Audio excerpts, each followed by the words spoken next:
अस्सलाम वालेकुम dear student. आज हम डिस्कस करेंगे डॉन न्यूज़पेपर का ओपिनियन जिसका टाइटल है डिजिटल डेंजर्स। काफ़ी इंपॉर्टेंट ओपिनियन है और इसकी राइटर हैं मैम मलीहा लोधी। आप सब ने नोट किया होगा कि मैम मलीहा लोधी की कोई भी राइटिंग हो, चाहे वो कोई आर्टिकल है, डॉन न्यूज़पेपर के ओपिनियन है या बुक है, वो बहुत इंपॉर्टेंट होती है, ख़ास तौर पर उन स्टूडेंट के लिए जो कि कॉम्पिटिटिव एग्ज़ाम की तैयारी कर रहे होते हैं। तो ऐसा क्यों है? हमने इनके बहुत सारे ओपिनियंस का क्रिटिकल एनालिसिस किया, हमें पता चला कि इसमें बहुत ज़्यादा इन्फॉर्मेशन होती है। लेकिन आज हम इस ओपिनियन का क्रिटिकल एनालिसिस नहीं करेंगे, आज हम इनका राइटिंग स्टाइल देखेंगे कि ये कौन कौन से सेंटेंस इस्तेमाल करती हैं। मैंने पूरा ओपिनियन पढ़ा इनका, तो इन्होंने जो ज़्यादातर सेंटेंस इस्तेमाल किए हैं वो किए हैं simple, compound and complex sentence, और बहुत खूबसूरत तरीके से किए हैं। आज हम उन पर बात करेंगे कि इनका राइटिंग स्टाइल कैसा है, और इसके अलावा इनके ओपिनियंस, आर्टिकल, बुक्स जो भी आपको अच्छा लगता है उनको पढ़कर आप किस तरह अपनी राइटिंग को इम्प्रूव कर सकते हो। सबसे पहले बात करते हैं इसके टाइटल पर कि राइटर ने ये टाइटल क्यों दिया है। देखिए, आपने नोट किया होगा कि मैं आपको जब भी पढ़ाती हूँ तो मैं सबसे पहले टाइटल पर बात करती हूँ। टाइटल पर बात करना इसलिए ज़रूरी है क्योंकि जब आप अपना प्रेसी का पेपर पढ़ते हो ना, तो प्रेसी पूरी पढ़ लिया आपने, पूरा पैराग्राफ पढ़ लिया, उसके बाद आपने उसको टाइटल देना होता है। इसी तरह जब आपने पूरा ओपिनियन या एडिटोरियल पढ़ लिया तो उसके बाद सोचा करें कि ये तो इसका टाइटल है, इसके अलावा इसका और टाइटल क्या हो सकता था। तो ये आपके लिए बहुत ज़्यादा हेल्पफुल होगा जब भी आप अपनी प्रेसी का टाइटल चूज़ करोगे, क्योंकि आपने इतनी ज़्यादा प्रैक्टिस कर ली है ओपिनियंस और एडिटोरियल्स पढ़ के और इनका टाइटल एक्सचेंज कर करके, इसका टाइटल ये होना चाहिए था। तो ये आपके लिए बहुत ज़्यादा हेल्पफुल होगा। अब हम बात करते हैं ओपिनियन के टाइटल पर। डिजिटल डेंजर्स के राइटर ने अपने ओपिनियन का ये टाइटल क्यों चूज़ किया है। तो जब हमने पूरा ओपिनियन पढ़ा तो उसके बाद हमें पता चला कि राइटर ने अपने ओपिनियन में बात की है कि टेक्नोलॉजी से हमें कौन कौन सा नुकसान हो सकता है। अब देखें, आपने ओपिनियन ये जब टाइटल पढ़ा, डिजिटल मीन टेक्नोलॉजी और डेंजर्स मीन खतरा, कि टेक्नोलॉजी से हमें कौन कौन सा खतरा है, तो इसी बारे में राइटर ने अपने ओपिनियन में बात की है।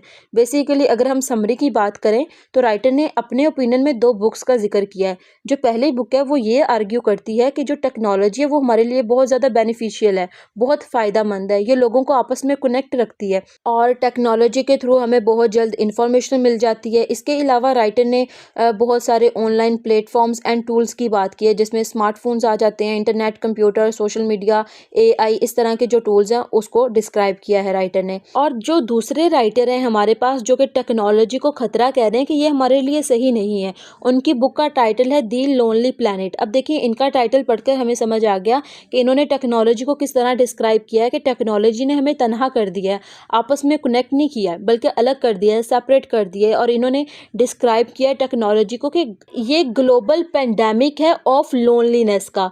कि देखें, अब ग्लोबल क्या होता है, पूरी दुनिया, पेंडेमिक मीन वबा को, और लोनलीनेस मीन तन्हाई को, कि इसने पूरी दुनिया में तन्हाई का मर्ज एक पैदा कर दिया है।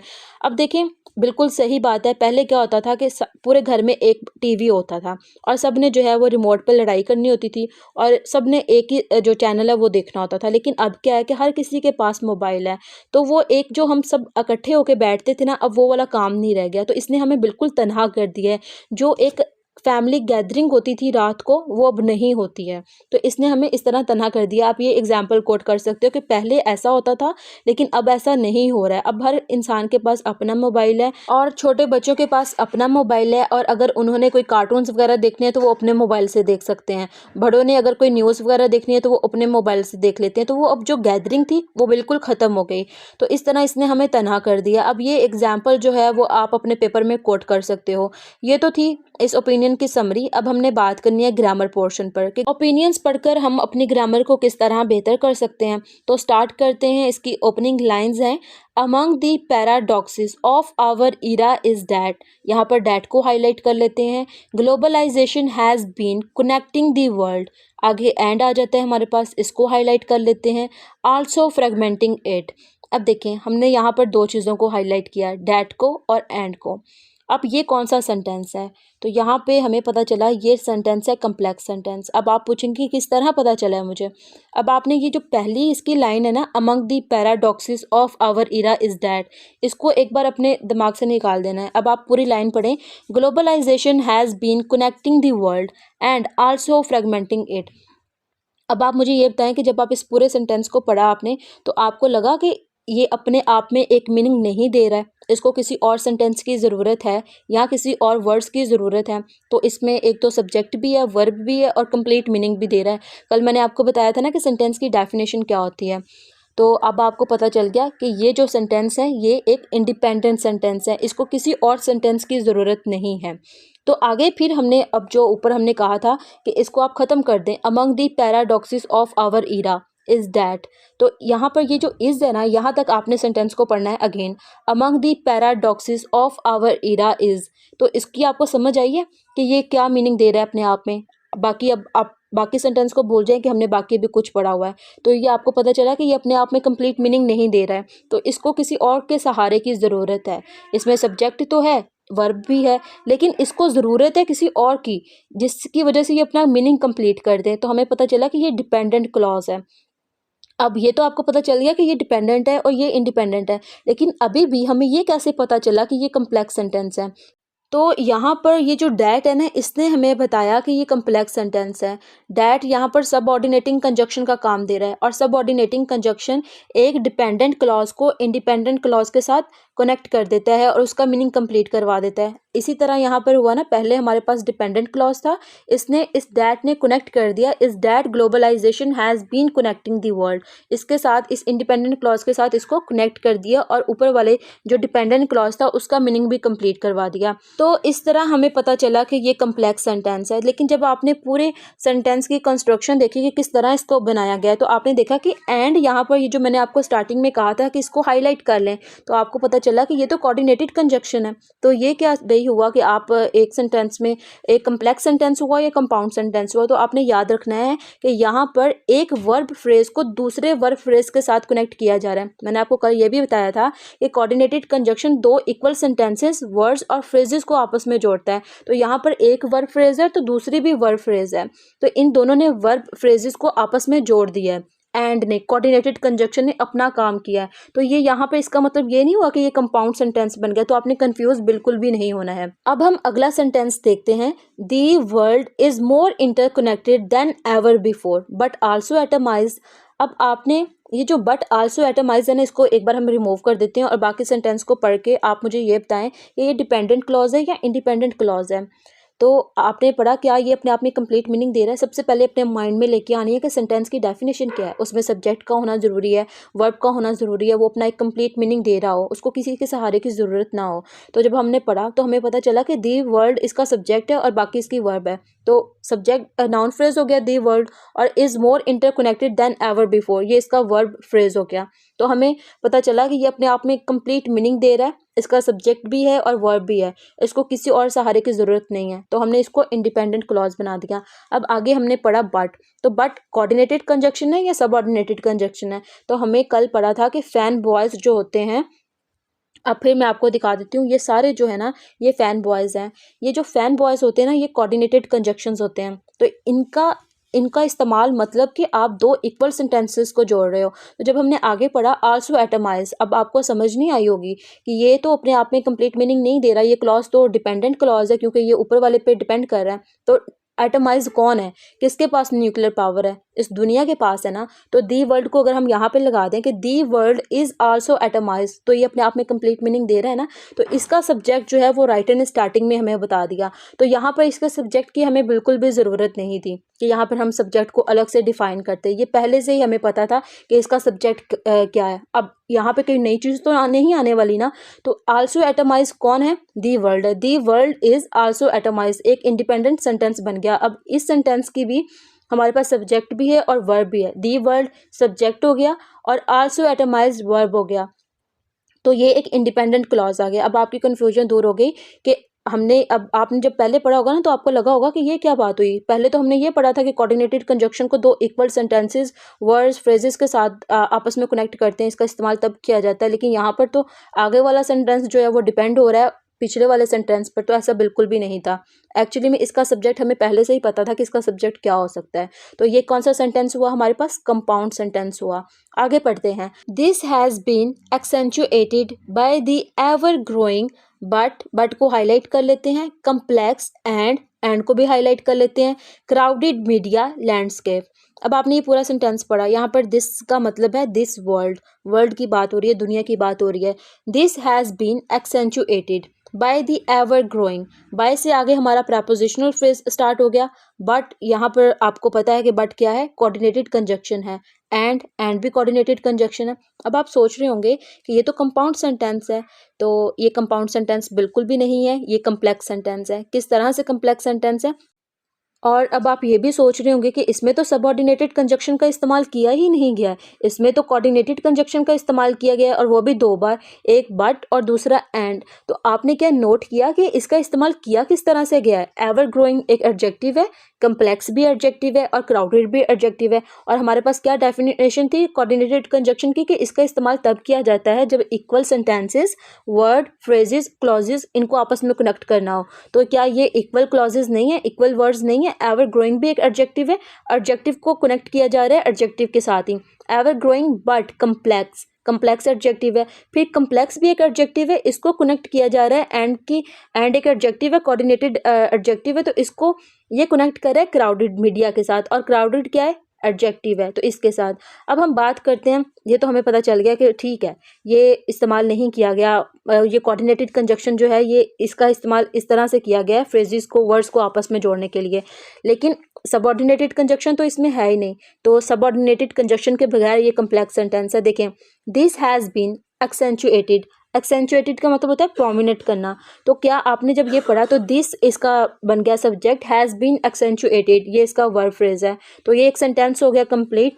बाय द एवर ग्रोइंग ये आगे प्रपोजिशनल फ्रेज है, बट फिर उसको कनेक्ट कर रहा है और आगे ये बाकी सेंटेंस बन जाता है। तो क्या अब आप मुझे ये बताएं कि दिस हैज़ बीन एक्सेंचुएटेड ये एक इंडिपेंडेंट सेंटेंस है, और बाकी जो सेंटेंस है बाय द एवर ग्रोइंग इसको ज़रूरत है पहले वाले सेंटेंस की, इंडिपेंडेंट सेंटेंस की। तो इस वजह से हमें पता चला कि ये कम्प्लेक्स सेंटेंस है।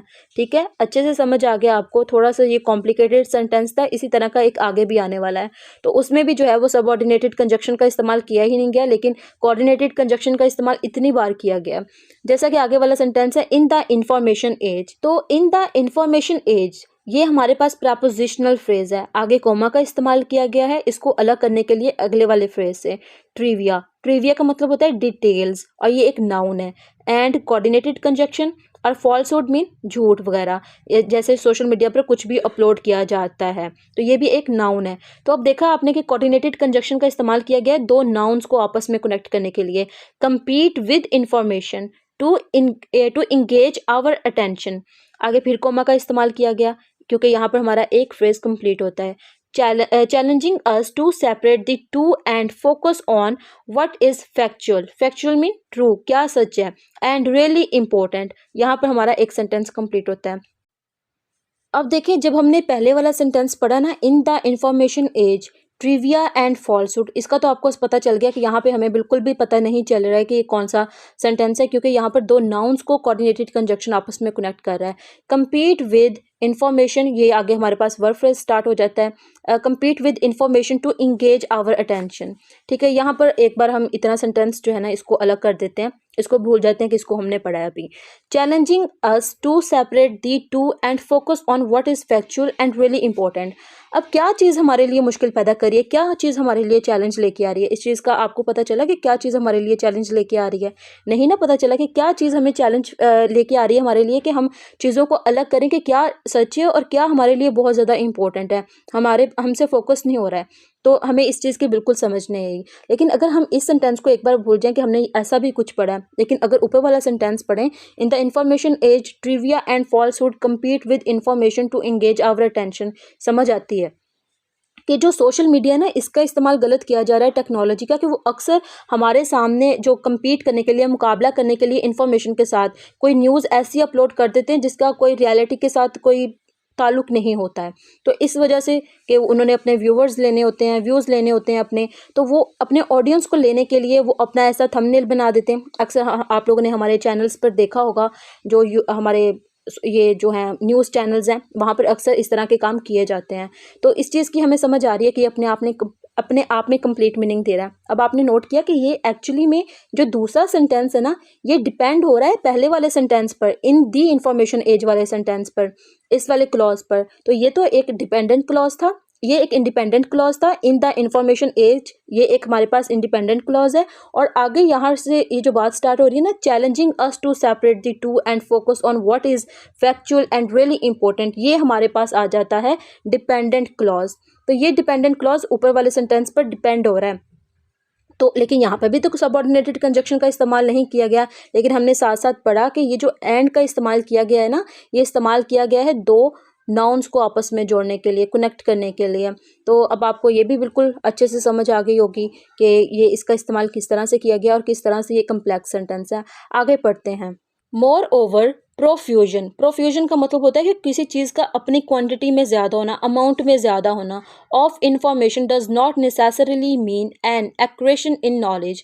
अब देखें, ये सीधी सादी एक स्टेटमेंट दी गई है, इसमें कोई भी कोऑर्डिनेटेड कंजक्शन का इस्तेमाल नहीं किया गया, कोई भी सबऑर्डिनेटेड कंजक्शन का इस्तेमाल नहीं किया गया, कोई भी रिलेटिव डेमोन्स्ट्रेटिव प्रोनाउन कुछ भी नहीं इस तरह का इस्तेमाल किया गया। तो इससे हमें पता चला कि ये एक सिंपल सेंटेंस है जिसमें प्रोविजन ऑफ इंफॉर्मेशन जो है ये एक सब्जेक्ट है, हमारे पास नाउन फ्रेज है, और डज नॉट से आगे हमारे पास वर्ब फ्रेज आ जाता है, और इसी तरह हमारा एक सेंटेंस कंप्लीट हो जाता है। और ये कोई भी किसी किस्म का सेंटेंस नहीं है, ये सीधा साधा एक सेंटेंस है, स्टेटमेंट दी गई है, एक सिंपल सेंटेंस है।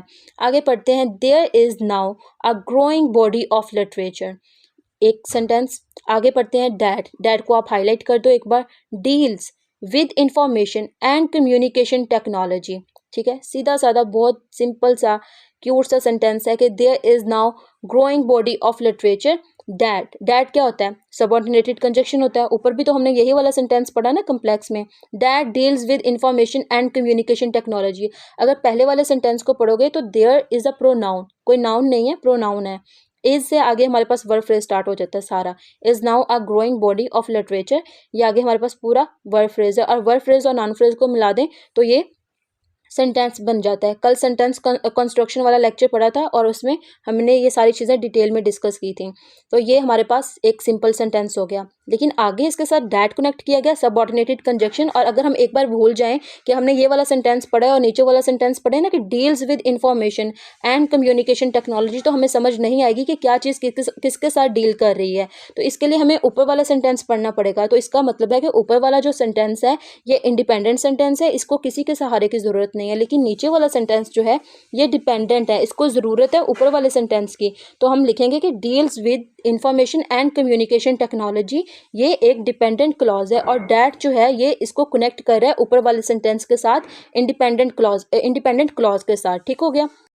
आगे है सम बुक्स एक्सटॉल। एक्सटॉल का मतलब होता है सेलिब्रेट करना, ब्लेस फील करना, इट्स बेनिफिट्स एंड वर्चूज। अब देखें, पहले इस सेंटेंस को हम थोड़ा सा ब्रेक करते हैं कि some books extol, extol mean celebrate करना, इट्स बेनिफिट्स, बेनिफिट्स एडजेक्टिव होता है, एंड क्या हुआ? कोऑर्डिनेटेड कंजक्शन, और वर्चुअस भी एडजेक्टिव हुआ। और एंड का हमें पता चला कि यहाँ पर कोऑर्डिनेटेड कंजक्शन का इस्तेमाल किया गया है दो एडजेक्टिव को आपस में कनेक्ट करने के लिए। अब देखिए, पहले हम ना बात करते हैं सम पर भी, कि सम बुक्स का ही क्यों इस्तेमाल किया गया। यहाँ पर फ्यू बुक्स भी तो आ सकता था ना। तो सम का इस्तेमाल तब किया जाता है जब चीज़ अनकाउंटेबल हो। तो अब आप सोचेंगे कि बुक्स तो काउंटेबल होती हैं, अनकाउंटेबल नहीं होती, लेकिन यहाँ पर पूरी दुनिया की बातें की गई हैं, पूरी दुनिया की बुक्स की बात की गई हैं, वो तो काउंटेबल नहीं है ना। तो सम बुक्स एक्सटॉल, पूरी दुनिया में कुछ किताबें ऐसी होती हैं जो कि सेलिब्रेट करती हैं अपने बेनिफिट्स को, लोगों को बेनिफिट्स देती हैं, उसमें बहुत सारी अच्छाइयाँ होती हैं जो लोग उससे गेन करते हैं। अब मैं ना आपको ये एक एग्जाम्पल देती हूँ कि सम और फ्यू का यूज़ आपने कहाँ पर करना है। फॉर एग्जाम्पल, आप लाइब्रेरी गए हो, वहाँ पर कुछ न्यू बुक्स आई हैं जो अभी अभी आई हैं, वो लाइब्रेरी की बुक्स नहीं हैं। तो आप अपने दोस्त के साथ लाइब्रेरी गए हो और उनको जाकर आपने अपने दोस्त को कहा कि some books on the table. तो ये बुक आपका ठीक हो गया, क्योंकि बुक्स बहुत ज़्यादा है, अनस्पेसिफिक नंबर है, लार्ज अमाउंट है, अनकाउंटेबल है आपके नज़दीक, आपने अभी तक उसको काउंट नहीं किया, तो आपने कहा कि some books on the table. आपका सेंटेंस बिल्कुल ठीक है। लेकिन आप जब थोड़ा सा आगे गए तो वहाँ पर एक और टेबल था जहाँ पर कुछ बुक्स पड़ी थी और वो स्टूडेंट ने पढ़ी थी, और वहीं पर छोड़कर वो अपनी क्लासेस में चले गए थे। आपने अपने दोस्त से बोला कि there are few books on the table. आपका ये सेंटेंस बिल्कुल ठीक है, क्योंकि आपका सेंटेंस इसलिए ठीक है क्योंकि वो इतनी ज़्यादा नहीं है कि आप उनको गिन ही ना पाओ, वो काउंटेबल हैं, वो अनकाउंटेबल तो नहीं है, उनकी जो क्वांटिटी है वो कम है। तो अब स्टूडेंट ने ऐसा तो नहीं किया कि शेल्फ में से सारी बुक्स निकाली और टेबल पे रख दी हैं, ऐसा भी नहीं था, तो वो काउंटेबल थी। तो ये कॉन्टेक्स्ट के लिहाज से ये जो मीनिंग होते हैं ना वो थोड़े से चेंज हो जाते हैं। तो अब आपको सम का और फ्यू का इस्तेमाल अच्छे से पता चल गया होगा। आगे पढ़ते हैं। While other express scepticism and point to its dangers and detrimental consequences. अब जब आपने ये सेंटेंस पढ़ा, ऊपर वाला सेंटेंस तो हमने कर लिया ना कि इसमें सब्जेक्ट भी है और वर्ब भी है और ये अपने आप में एक मीनिंग दे रहा है। जब हमने नीचे वाला सेंटेंस पढ़ा तो हमें ये भी पता चला कि ये सेंटेंस भी अपने आप में मीनिंग दे रहा है, क्योंकि हमने एक सेंटेंस ऐसा पढ़ा था, the world is also interconnected then ever before but also atomised. तो हमने दी वर्ल्ड को निकाल के the world is also atomised करके इसको भी एक इंडिपेंडेंट क्लॉज बना दिया था। तो यहाँ पर भी हमने इसी तरह ही किया कि some books express scepticism, scepticism का मतलब होता है doubt, and point to its dangers and detrimental consequences.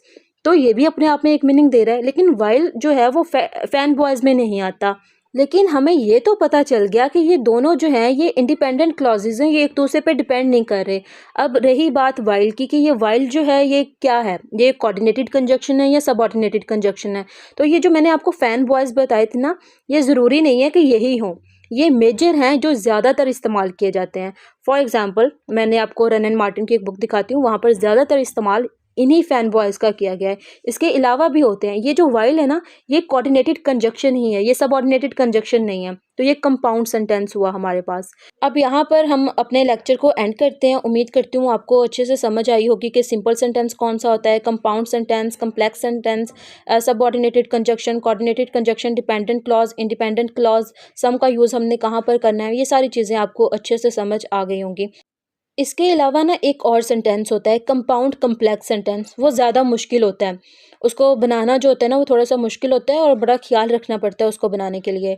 लेकिन इंशाल्लाह किसी ओपिनियन में या एडिटोरियल में वो डिस्कस किया हो तो हम उस पर भी लाजमी वीडियो बनाएंगे। और इसके अलावा ना ये सीखना आपके लिए बहुत ज़्यादा इंपॉर्टेंट है, क्योंकि सिंपल सेंटेंस में आपने अपना पैराग्राफ तो लिख लिया कंपाउंड सेंटेंस में, लेकिन जब भी आपने ऐसे में अपनी थीसिस स्टेटमेंट लिखनी है ना तो वो हमेशा कम्प्लेक्स सेंटेंस में होगी। इस वजह से कम्प्लेक्स सेंटेंस बहुत ज़्यादा इंपॉर्टेंट है आपके लिए। आपको पता होना चाहिए कि कम्प्लेक्स सेंटेंस बनाना किस तरह है। अब यहाँ पर हम अपने लेक्चर को एंड करते हैं। कल मिलते हैं एक नए ओपिनियन या एडिटोरियल के साथ। तब तक के लिए अल्लाह हाफिज़।